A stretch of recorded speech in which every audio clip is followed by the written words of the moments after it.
Go ahead and start recording. Good day from the studios of WNTW 92.7 FM and 820 AM. This is show and podcast number 2 of our newest program, Sales 2020. We have combined our Monday through Thursday show, known as Living on Your Terms, which is also what we're using for Facebook at the moment, and our Friday through Sunday show, Solutions on Demand. And we've shifted to a single focus, and that is to drive sales for your business. We recognize that regardless of the economy, what everybody needs is to generate revenue. Our decision for the change of format was based upon feedback from our prime audience, independent contractors, entrepreneurs, and business owners who asked us to tighten the focus on one subject that everybody has in common, regardless of the economy, and that was revenue generation or sales, okay?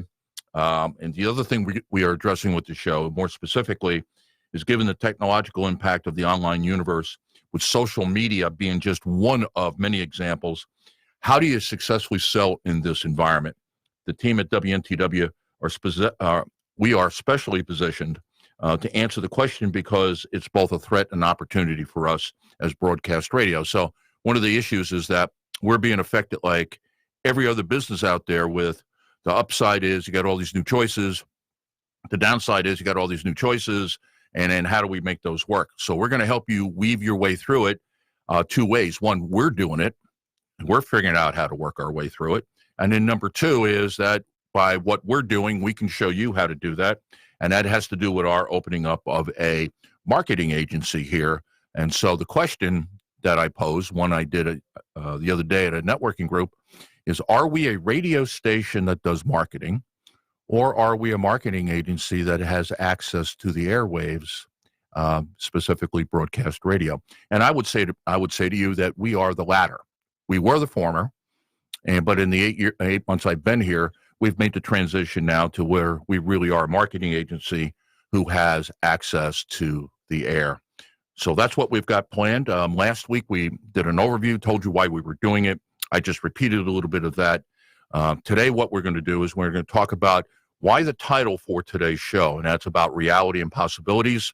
Also, I'm going to take you to our website, and our website is 2020sales.solutions, a new extension out there. And we've got materials from last week's show, podcast, so you'll be able to track this, download it. And we're going to start putting up show notes to where you can get the written content. So if you somehow missed the broadcast, you don't want to listen to the whole thing, you want to download it, what did they talk about? It's going to be there. We're also on Facebook Live. We are recording now at 2 o'clock on Thursday afternoon. And we are on Facebook Live, and our address is WNTW LOYT. And that's our old one for Living on Your Terms. We're not going to change the address, though we are changing what's on that particular site. But it's still that same theme of living on your terms as the business owner. So I love that title.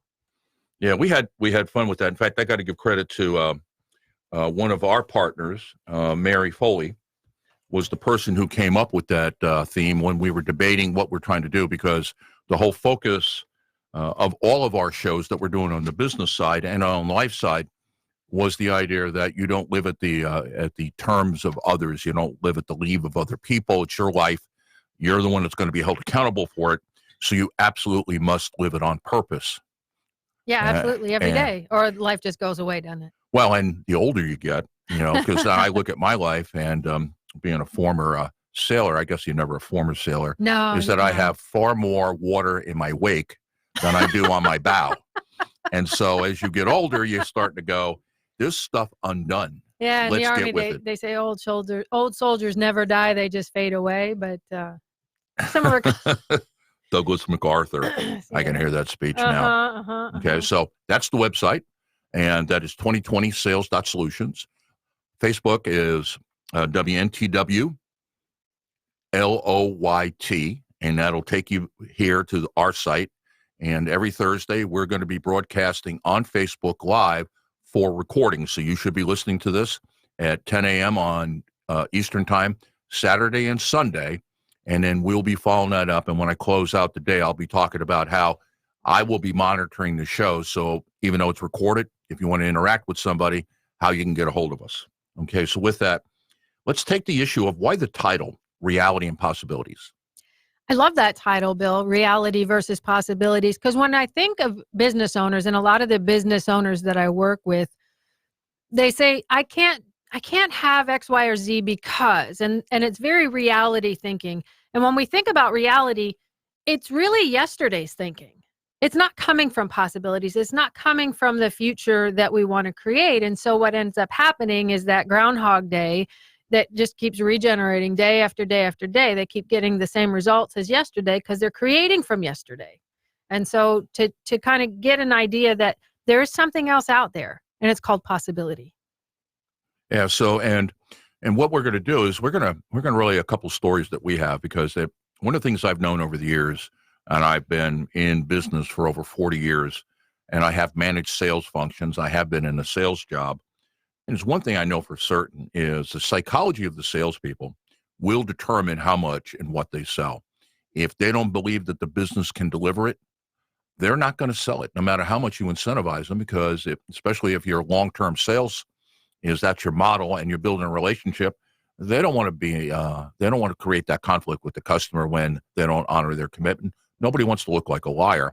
So how you think about sales will drive how you sell. Yeah, and if you don't believe you can sell, how many business owners don't believe they can sell? Whether you think you can or you think you can't, you're always right. Right. And that's one of the two mechanisms we're going to talk about, is that you're always going to be right.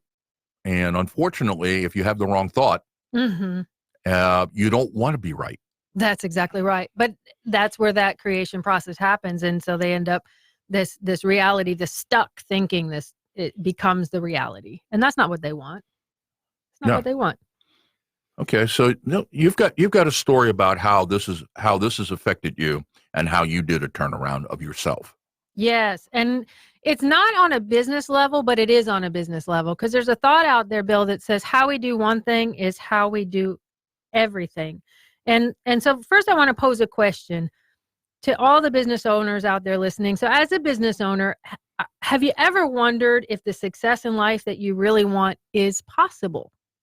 Is possible. And if it's possible, then is it probable? And if you are wondering that, you're not far from alone in any of this, because we live in an increasingly unpredictable world where new situations, new solutions, and new circumstances come one right after another, just like a hurdle of a race, right? We're just inundated with all of this information.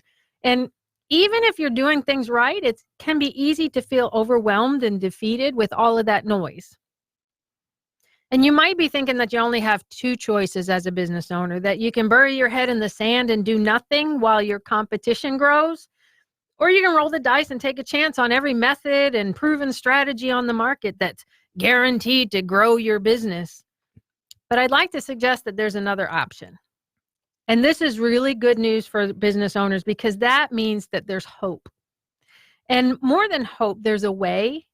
And that way has stood the test of time and will give you insights and strength and courage to conquer life's hurdles, to create the life and success that you truly want from your business. And in today's world, these time-tested success strategies, I like to call them laws of entrepreneurship. They are laws. And if you think about laws, obey the law, right? Right. You got to obey the law. It's going to affect you whether you know it or not. And these laws of entrepreneurship are essential, and they work. And they work both in life and business. And I know they work because, like you said, I have a story.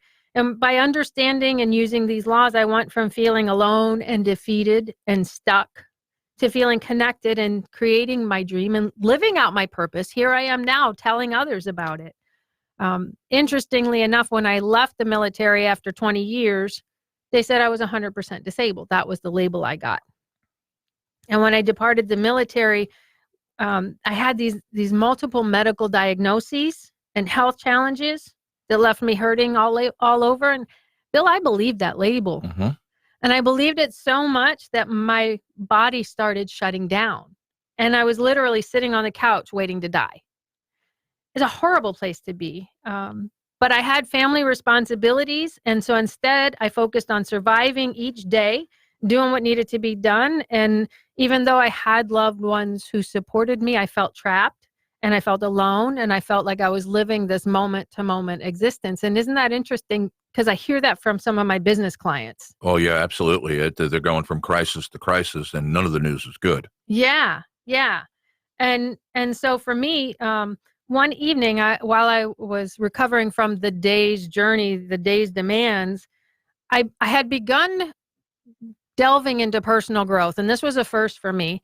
And I was reading a tiny little book by James Allen, and one of the sentences, it says, "Men are anxious," and I say women too, right? Mm-hmm. Men are anxious to improve their circumstances, but are unwilling to improve themselves. They therefore remain bound.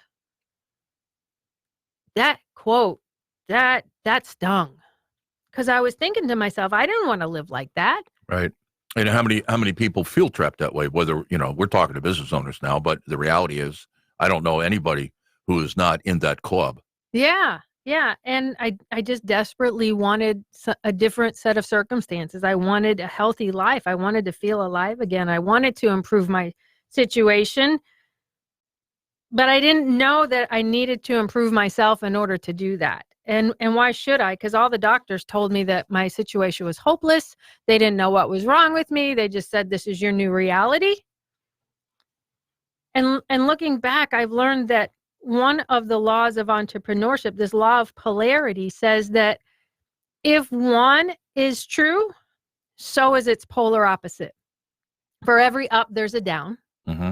For every hot, there's a cold. Yeah, for every left, there's a right. Yeah, so you've heard it before. You know it's true. So if I was 100% disabled, which I was, that also meant that I was 100% enabled to create a new story, to create a different path. And I realized in that moment that I had totally accepted other people's conclusions on how my life was going to play out. And I had actually bound myself to seek no other options. So suddenly I was angry at them and I was angry at myself for all the time. 5 years. 5 years I spent disabled in my thinking. And because my thinking was disabled, my body was shutting down. And there were times when a new choice presented itself, but instead of saying, oh, this might help, I refused to even accept it.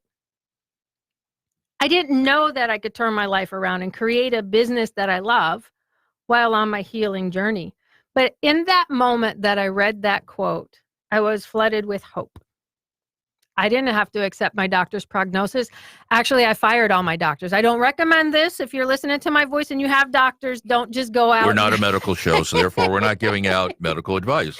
Yeah, but for me, I fired my doctors because I knew there was a new path for me to go on my healing journey.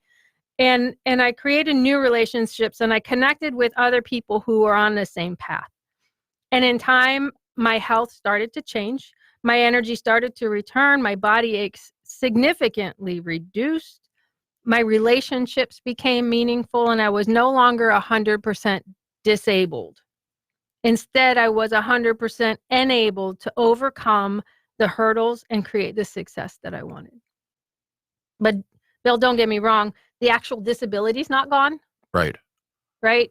There's still a day-to-day that I have to deal with, but it's a new normal. And I come at it from a different set of eyes. Right. And it's not controlling you. And That's rather right. It's just something you have to mitigate every day. Yeah. Yeah. And so what I've learned is that my reality was being created from yesterday's thinking. And in order for me to create a different set of abilities and not more disabilities, I needed to give away my old way of thinking and I needed to start creating from a desired future. And I had to go into a different place of possibility thinking instead of looking at a reality. And so, that for me, that's my story. And I began creating a desired future. Okay. And so, and I've got two. One I've told on the station on another show that we did, and another that I've never talked about, not because it's bad, simply because it didn't come up until you and I were talking about your story. And the first one I've used before is that I had been in the industry about 40 years, and most of all the work I did up until 2000, which is now almost 20 years ago, was large corporate consulting. And so I worked with a lot of large companies. And so we made a decision to go down market, and down market meaning we were going to go after smaller businesses. Mm-hmm. But the business model doesn't scale because in large companies, when we were working with IBM, we could charge $2,500 to $4,000 a day for consulting, all depending upon what talent they were getting, who's going to show up, whether they're making a one-day buy or a volume buy, etc. Mm-hmm. And what we wanted to do is bring those services to small businesses, but already that fee structure doesn't work because it is a delivery model that requires an expert to be in front of the customer, and we can't do that. And no business owner would pay me $2,500 to come into their company, nor should they, Mm-hmm. because they don't have the money. And so we decided that we were going to build an internet-based system, and we all invested into it heavily. Mm-hmm. And unfortunately, our timing wasn't right. By the way, we raised $13 million. Wow. So it wasn't just my money and my other partners' money. We had raised investor dollars of $13 million by the time we got there. And if we had started this in 96, 97, we would have made it. But we started in 2001. And when the internet bubble bust, because this was going to internet-based play, it wiped us all out. Mm. And I lost a lot. I won't go into details, but the sum total of all that is about 3 months later, I'm in a storage unit, and that's all I have left. I have a vehicle. I don't have a place to live. I lost my building, lost my businesses. I lost my retirement. Wow. And I had a few dollars left, and I slept in my storage unit for a couple of days. And so that's when you have one of those moments where you say to yourself, I got to figure out what happened and what went wrong. And so in this particular case, the analogy that you used before, business owners need to be somewhat delusional, because if we're not going to make it. If you're a serial entrepreneur, you got to believe you can beat the odds, but you cannot use the dice example. You can't grow a company if every time you want to do something, it's a throw of the dice. And a lot of business owners do that. They just throw the dice going, okay, I'm going to bet everything on every hand. Mm-hmm. And the odds aren't with you to pull that off. So it took me a while to kind of go, what happened to me? And that gets me into the second lesson, is that I've had 5 companies, and one of them I'm in the process of running right now, but 2 were very, very successful and 2 weren't. And the reason that they weren't successful were both because of undercapitalization. In other words, if we had raised more money for this internet firm that was going to provide consulting and training to business owners by signing onto the platform, if we had more capital, we would have got out there. But we burned through the money too fast, and it was undercapitalized. So if you're going to do something radically different, and look at it this way, this is not a session on strategy, but there's really only 3 types of business strategies. One is what you would call blue ocean. And a blue ocean is where you're going to go someplace that nobody's been. Right. Now, the challenge you have, it's great because you don't have any competitors. The challenge you have is the customer doesn't even know about it, or they don't know that they want it. For example, Federal Express. When Fred Smith started Federal Express, his first week, he carried 1 parcel because nobody knew that they wanted guaranteed overnight delivery. If he had market researched this, he would have found that nobody wanted it. It was one of those things. He did a leap of faith. And then when people realized what it would do for them, then FedEx took off. But when he did this, I mean, that was really a shot in the dark. If that was a dice play, that turned out very, very successful. That's a blue ocean. Well, if you don't have the capital, what Fred had going for him is he had sufficient capital that he could last 6, 8, 9, 10, 11 months without moving a lot of freight or parcels before he was out of money. And there's a lot of stories around that I'd love to tell someday about what is it required to be an entrepreneur. But you see, if you're undercapitalized, and that was one of the lessons, is the 2 businesses I started that failed, we didn't have enough money to create the image in the customer's mind of who we were and talk to their needs and have them go, you know what, I really do need that. Mm-hmm. And that was our failure. And so now, you've got 2 other business strategies. And on the other side is you go into business, if you don't have any lot of capital, what you do is you basically optimize. You do something that everybody else is doing, like, say, dry cleaners, for example. You don't have to explain to anybody what it is. You don't have to explain any services. So all you got to do basically is do it better than everybody else, whether it's a lower price, higher quality, better hours, etc. And so that's kind of an optimization strategy. And then in the middle is kind of where you cobble stuff together. And so, for example, is Walmart.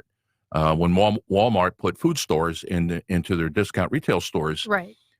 We know what discount retail is, so that's not a problem with selling. We all know what a food store is, so you have no problem convincing people about food stores, but nobody had ever put the two together in one spot.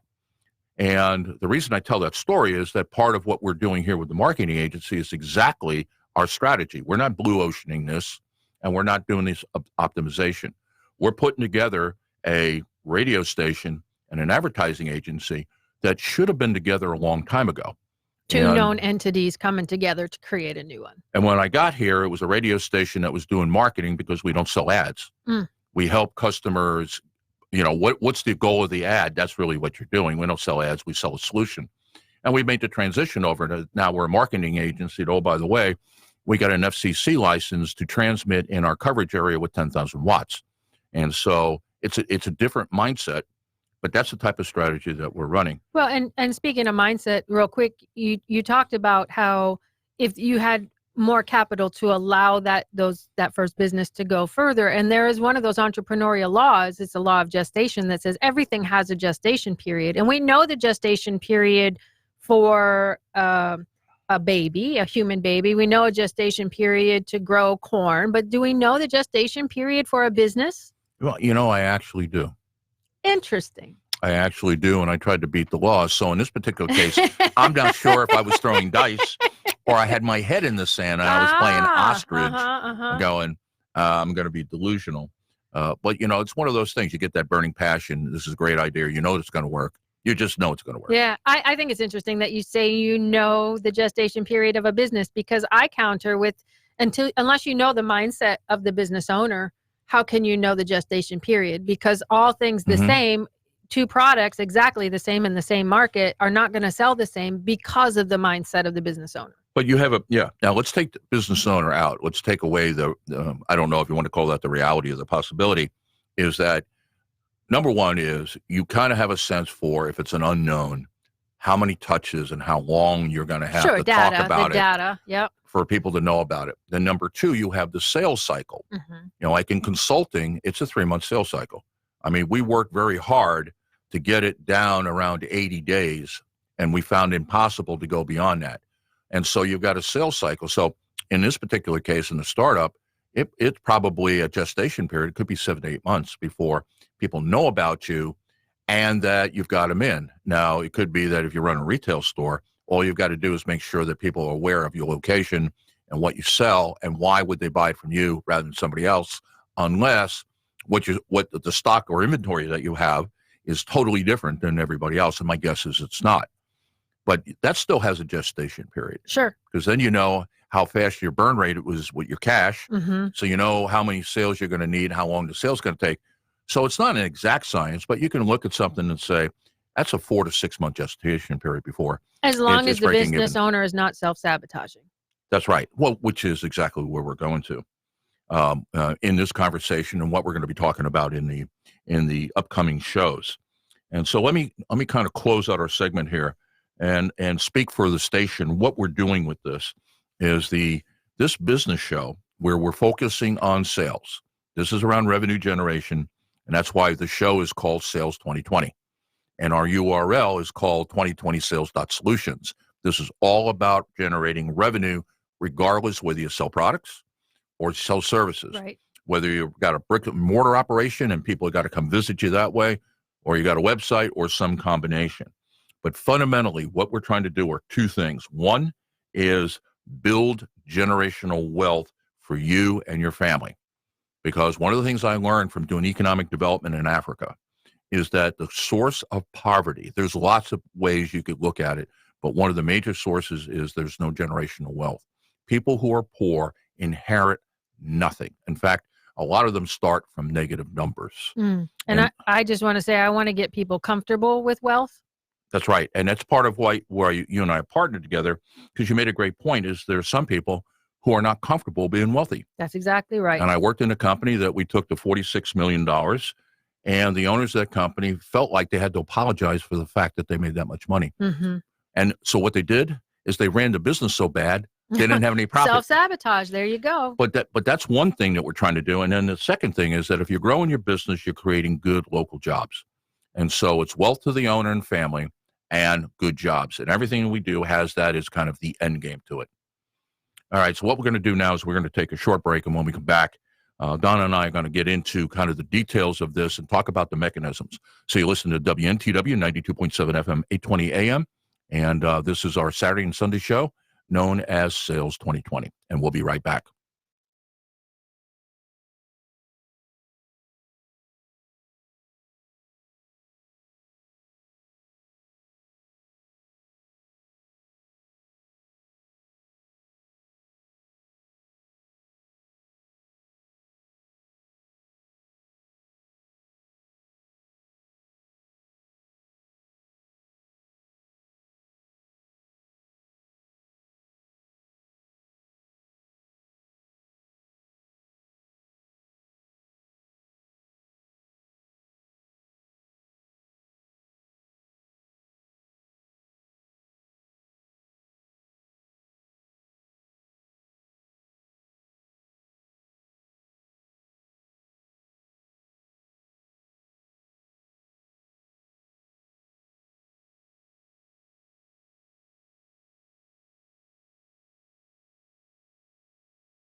And we're back. You are listening to WNTW 92.7 FM, 820 AM. This is a show and podcast number 2 on Sales 2020. And today we're talking about the possibilities and realities, and it has to do with the mechanisms that operate that affect how business owners think, and specifically what happens when the business owner is selling or what's happening in the head of your salespeople. Because anybody that's been in sales for any period of time knows that this is really a headshot. Oh, absolutely. And salespeople, if they feel good about what they're selling and they feel good about themselves, will sell. If they're not feeling good about that stuff, then they will be self-limiting. Mm-hmm. Let me talk about the 2 mechanisms here. And I'm going to take the one that is like gravity, is that it's there, it always works, and you never see it. And that is called the survival mechanism. Now, with humans, you can probably change that survival into success as the right term, because we're far more complicated. And I don't want to say sophisticated, which is far more complicated because we have consciousness, therefore what we think matters. But if you've looked at bacteria or virus, they have a survival instinct to survive, to propagate, to fight off. So fight off attacks. So if you got a virus and somebody gives you some drugs, that virus is trying to fight the drug off because it wants to survive. Well, you go to the insect world, it's the same thing. They all have a survival instinct. You look at fowl, you look at birds, same thing. Plants have survival instincts. Right, you look at grass growing up through the cracks of the asphalt. How does that happen? And there's a lot of research that say that things like oak trees communicate with one another through their root system.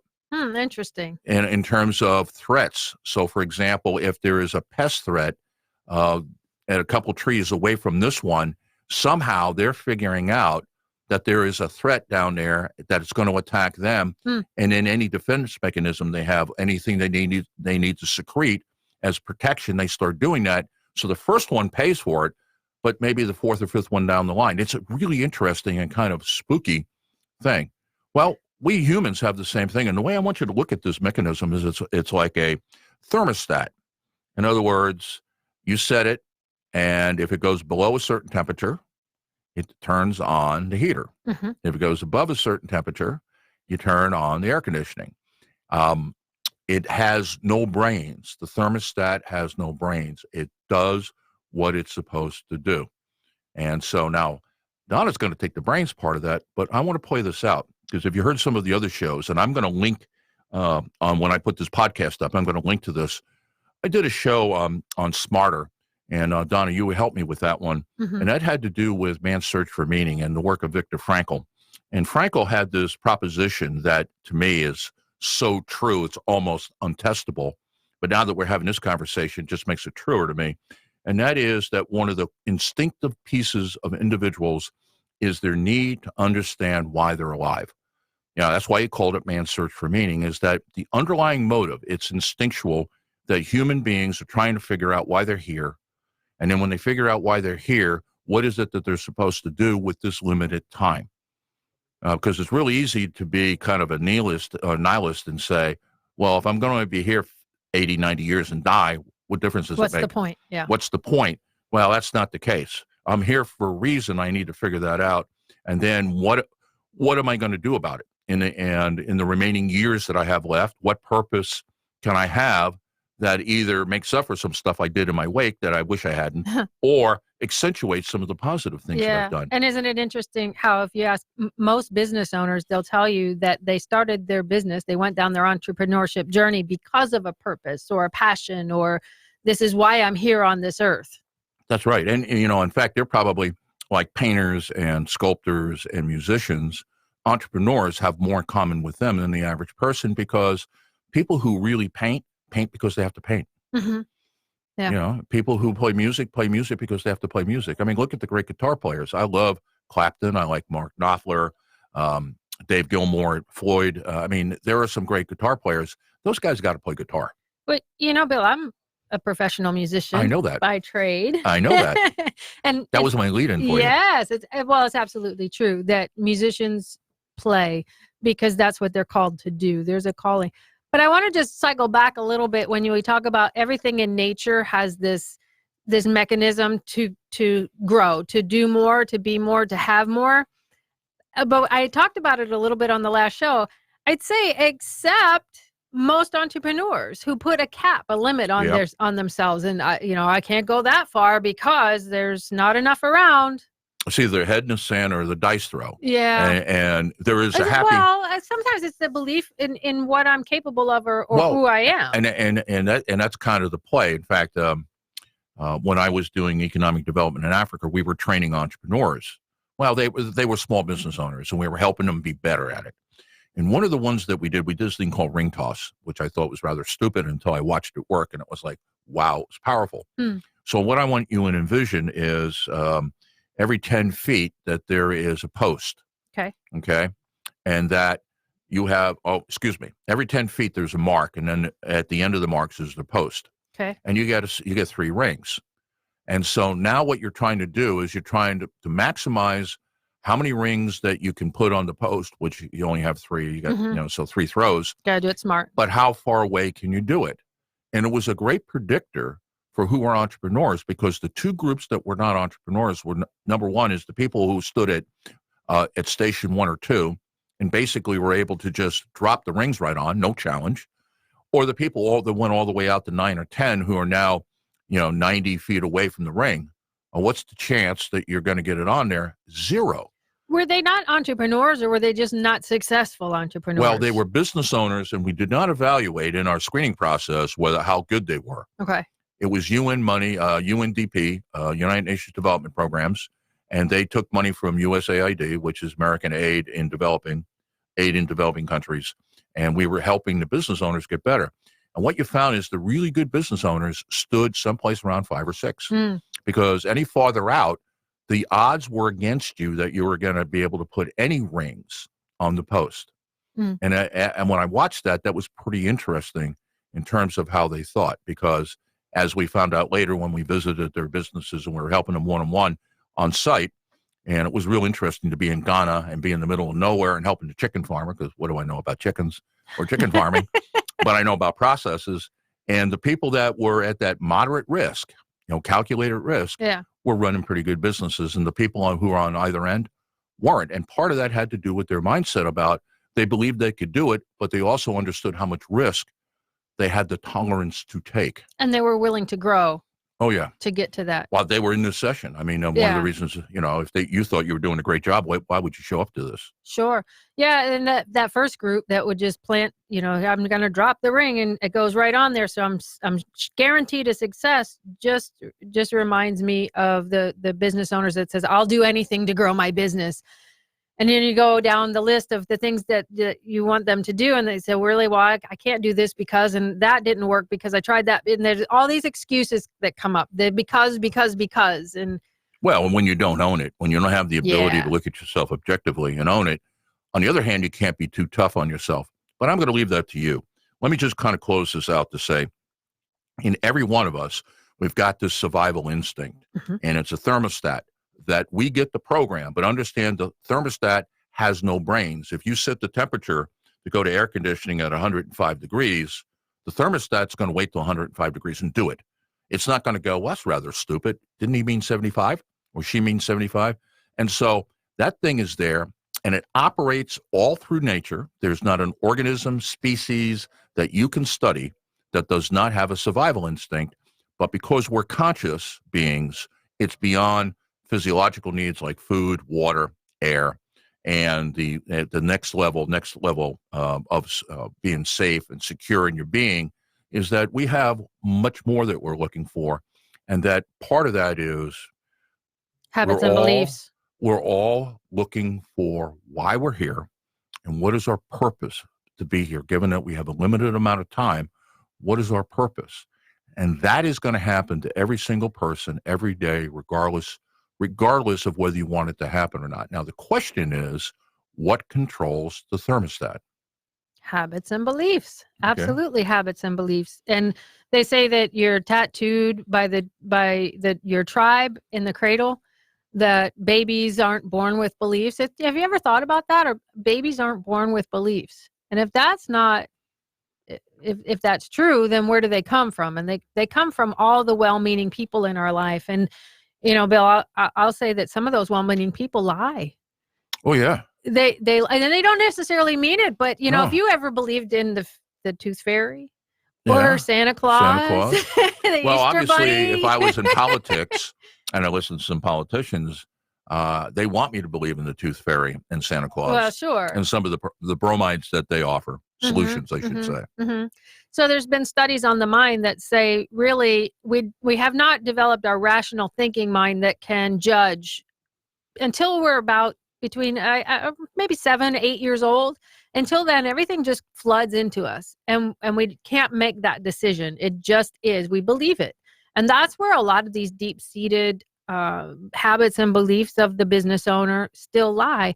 And when I'm in a coaching relationship with them, we'll go way back. Like I don't say we go into the past as a counselor or a therapist would go. But sometimes we need to visit, where did this come from? Where did this voice come from? Because we all have voices I hope we all have voices in our head. I know I do, right? Have you checked this out? No, seriously. There's the little angel devil. Oh, yeah. Everybody I talk to has at least those two voices if they'll be honest with themselves. And where is this voice coming from? And that is what is changing this thermostat that you talk about. If we can set our goals to say, I want my thermostat to be here and here, and then we wake up and we look and we say, well, wait a minute, how did that change? I didn't change that. It was that little subtle habit or belief that came in and made the change to, when I talk about this self-sabotage, and I don't mean it to sound like so I don't know, otherworldly, but we do it all the time. Oh, we do. And it makes me think of, and I got to be careful how I tell the story, but I know somebody who is running a small business in financial trouble. And I've been working with them, or tried to work with them, since April. And I told them in April how to get out. And now they probably in the next month will lose everything. So you know why? They didn't do it. They didn't do anything. Now, I'm not any great prophet. So it's not a matter of, well, I had great advice. I had common sense advice from practical experience that would have saved the situation. And and I don't know what the motives were, because I'm not a head shrinker, so I'm not going to get in somebody's head.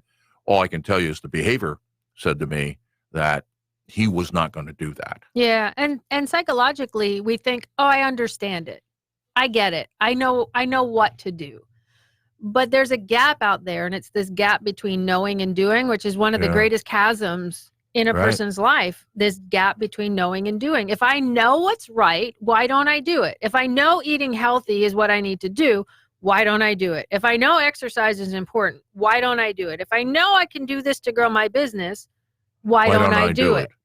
And so what we've got to recognize is that somehow, whether it's the story or narrative you're telling yourself or the thoughts that you're holding, is that you are defeating yourself. Yeah. And how many people have you known in your life who were challenged? And this is just not for Donna. This is rhetorical for everybody in the audience, because obviously I can't hear your answer. But how many people have you known who self-sabotage? That the reason they're not successful Mhm. is because they don't allow themselves to be Mhm. successful. And isn't it so easy to see it in somebody else? Oh, yeah. Yeah, Well, but you know what? You know why you see it in somebody else? Because you see it in yourself. And that's why you're usually, I think yeah. the psychological term is projection. Well, and they say all judgment is self-judgment. Isn't that interesting? If something Yeah, is giving a rise in me, it's because but we don't see ourselves because we can't see our picture when we're in the frame, right. but we see it mirrored in somebody else. And I'm glad you brought up story, Bill, because it's our stories that keep us stuck. And it's because of the emotions that we attach to a story. So one of the laws of entrepreneurship says that things just are. If I'm driving to work and I see some ducks that cross my path and I have to stop and wait for the ducks, and I guess in this area there's a lot of geese, right? And I have to wait and they make me late and I go to work and it's ruined my whole day. Well, there's another person in a car beside me whose day has been stopped also, and they're looking at the magnificence of these geese and how one knows to follow the other and how we've all stopped for them and how magnificent it is. Which one is right? Yeah. It just is, It right? just is. It's not good or bad. So in our stories, it just is. And it's only good or bad when we assign an emotion to it. But it's our stories that keep us stuck. Yeah, and I think everybody needs to check their own personal story because, I did public speaking for a few years, only I don't have any passion for it. I did it to do it Mm-hmm. because I figured if I was going to be in this business, that was something I needed. And so the idea I've got 5,000 people in attendance doesn't bother me. But I had to get over that because you'd have to be loco the first time out to have 5,000 people and not be nervous about, I got 5,000 people listening to me and I better be good. Um, but I always started this off, and that's why I didn't rehearse this. It just came to mind, is that I always introduced myself as a blue collar kid from Long Island. Hmm. My parents were all blue collar. We're all working people. Mm-hmm. And I mean, my dad made it at the white collar after a while, but we're all blue collar people living in an area where did the trades. Mm. And that's how I describe myself. And maybe that's one of my self-limiting, not that I'm ashamed of that. I love the fact that that's true. Mm-hmm. But maybe that's not really the story I ought to be telling myself right now. Yeah, interesting you say that because I shared my story earlier on today in this podcast. And those I am statements, we claim those I am. And when people will ask me, what are you doing? I said, well, I'm a disabled veteran. I'm a retired disabled veteran who is having problems growing a business, by the way, because I was claiming that which I didn't want. I was claiming this disability. I was claiming this retirement. Well, a retiree doesn't build a business. When I changed the story, I changed the results. Okay. Yeah, and I'm not going to change the story, but I think what's wrong with it is it's incomplete. Okay. It's incomplete because there's more to it. Because Yeah. when I look back on my 40 years, I figured out, and the last consulting job I was doing, I was working with a company that's a pretty big consulting firm in landscaping, and I figured out that I probably generated $100 million for clients in my over my years, a conservative estimate. In the companies that I was in or ran, I probably produced about $75 million. Wow. And so maybe saying I'm a blue-collar kid from Long Island, New York, for those people who don't know where Long Island is, maybe that's just not appropriate anymore. Yeah, maybe not. And so we get the new story. So for the business owners, what is your story? Are you a struggling business owner? I'm a struggling business owner who can't find enough clients. Will you ever find enough clients if you don't change that story? No. That's right, because your mechanism, let's talk about what's happening is by you thinking that, you're finding. You've set the mechanism in the thermostat, and now that's how it's going to run, and you're wondering why is it going this way? Yep. Well, you programmed the damn thing. Yeah. You're going to see exactly what you tell it to look for. Because we talked about the noise, how much noise there is out there to get through. And the same thing happens with your goal. If you tell your mind what is important to you, I'm a struggling business owner who can't find enough clients, that's your mechanism. You've set your temperature, that's what you're going to find. So change the story. The law of polarity says if that's here, so is the opposite, that success comes easy to me and the clients are everywhere. Mm-hmm. And then you'll find that in your business. Yeah, and it's just really interesting is that we are who we believe we are. Yeah. Now, it's not the power of positive thinking. I'm not getting into any of that because it says if you wish it, it's true. That No. is not true. No. But what you love is yours, and what you hate is yours. Right. And so wishing for good things is the start, but that's all it is. Yeah. You know, so and you and I talked about this. There was a book and a video out there, and you can find it called The Secret. Mm-hmm. And it was pretty good, but it was only half right. That's correct. In other words, it said if you tell the universe, which now gets into areas that some religious people get a little antsy, but it basically said if you ask the universe for these things, the universe will respond. Mm-hmm. And I'm like, I now don't you still got to do think the work. so. Well, because you're not asking the universe. What you're doing is giving yourself permission to want those things. So you program your thermostat so that's how you operate. Then you still got to do the hard work. Yeah. But can I just say, for those of you that are religious that might not buy into that, if you think about who created the universe, so if God created the universe obeys, and that's what these laws are. So there's many different ways to look at it. If this is so is this. Law of Polarity says that both are true, right? So there's a lot of Christians that won't buy into these laws because of the spirituality or whatever, universality or whatever. But just consider. Yeah, well, I'm sure that if we were doing a religious show, we could find a number of biblical passages to reinforce what we're saying. Absolutely. But we're not going to go there. And certainly in the Old Testament, because if you're Jewish, you certainly believe some of this. Yeah, sure. Yeah. Sure. Not to be sacrilegious, but the thing of I think most of my friends who are Jewish believe more about how you think controls what you do more than say Christians do. Mm-hmm. And not even with religion, but the pen is mightier than the sword, right? Words matter. So you can say religious in the beginning was the word, or you can look at poetry and say the pen is mightier than the sword, and it's still words matter. So one of the ways you can get at your stuff, you want to say, well, where am I on this whole thing? I don't know if there's a survey you can take. I'm sure there is. That'll probably give you a hand on it. But let's try this. You are the average of your friends. Yes. Look around at the top 5. So if you take the top 5 people you hang with, you're some combination of that because it's the law of you are attracting. Yeah. Who do you attract, and who are you attracted to? Because you don't attract what you want, you attract who you are. And so if you set your thermostat wrong, you're going to wind up hanging with people who are not helping you reprogram the thermostat. Yeah, and interestingly enough, as you grow, the people don't necessarily change, but if they're not growing with you, you just start going towards new people and gravitating towards these other higher level of success.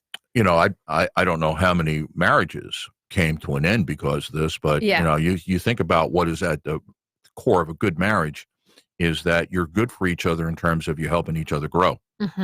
And if that's not the case, then why does somebody move on? Sex has nothing to do with it. I mean, sex is obviously part of that mathematical formula, but this is a headshot. This is not about male or female genitalia. Yeah. This is about the fact that you're not getting any better because your partner is not helping you get any better. As an important thing to say, I just celebrated 24 years of marriage yesterday. Oh, congratulations. I didn't know that. Thank you. Yeah. And when I started on my growth journey, as I was coming off the couch, I told my husband, I said, you need to grow with me. You don't have to read the same material, but you need to be growing in some way. So we have some kind of commonality to move forward, because I've seen too many marriages that do end because people aren't growing together. No, you're always growing. Either you're growing together or you're growing apart. Well, some people are stagnant. So, and there's no such thing as inertia. I don't think you're going one way or the other. So, but I think this conversation gets to part of what we're doing with sales, because as a business owner, the business is an extension of your personality. Yep. We say all small businesses are idiosyncratic. In other words, they take on the personality of the owner until they get big, and then you got professional managers in there, and then who knows what it looks like. But if you're under $5 million, I guarantee that you are your brand. All the good parts of you and all the quirks of you are in the business. Yeah. And so when we talk about our motto for the show, attract the willing and solve their problems, who are you attracting?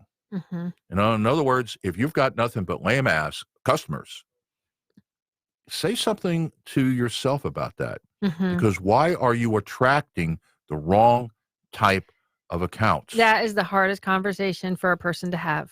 Yeah. It really is, to look inside and say, to own that responsibility, to say, I am my results. That's right.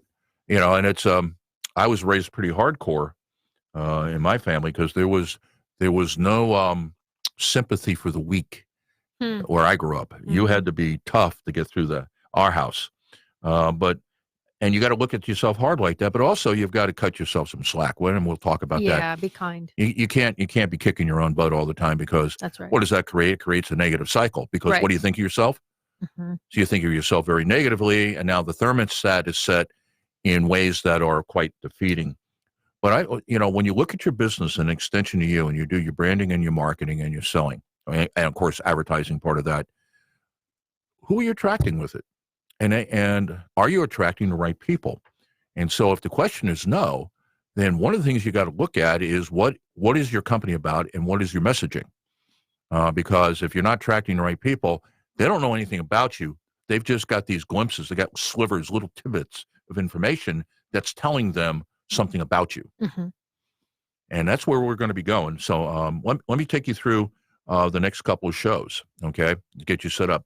So next week, last week we talked about why we're doing this and kind of the premise. Today, this was getting into the two mechanisms of, one, the thermostat that's up and down with no brains, and then you're programming it, and what are you programming it to do? Well, next week, we're going to be talking about breakthrough thinking or breakout thinking. And the idea behind this is, how do you break out of all of the detritus? I used to be an oceanographer. Detritus is what they call crap on the bottom of the ocean. Oh, okay? yeah. The stuff that all winds up on the bottom. Okay.